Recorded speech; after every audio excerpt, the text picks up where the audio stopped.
نبی کریم صلی اللہ علیہ وسلم نے فرمایا، جب تک بندہ مجھ پر درود پڑھتا رہتا ہے تب تک فرشتے اس کے لیے رحمت کی دعائیں کرتے رہتے ہیں۔ نبی کریم صلی اللہ علیہ وسلم نے فرمایا، بیواؤں اور مسکینوں کے کام آنے والا اللہ کے راستے میں جہاد کرنے والے کے برابر ہے، یا رات بھر عبادت اور دن کو روزہ رکھنے والے کے برابر ہے۔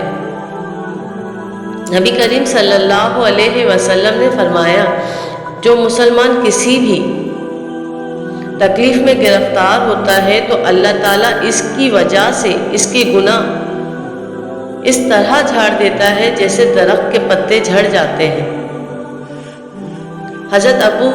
ہریرہ رضی اللہ عنہ کہتے ہیں کہ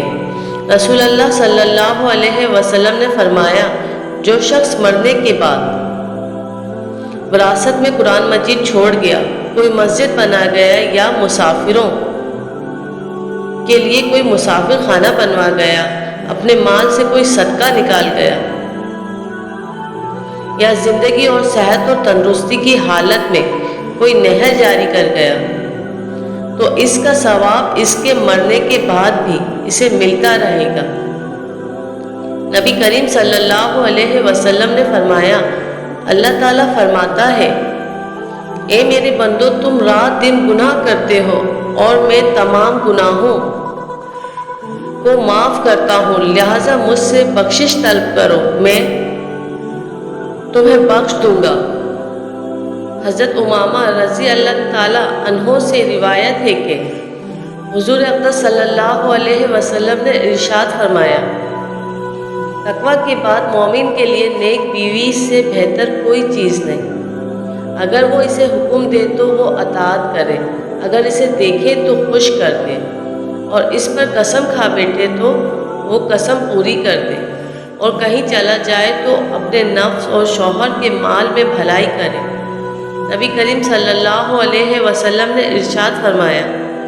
کیا میں تمہیں ایسی چیز سے آگاہ نہ کر دوں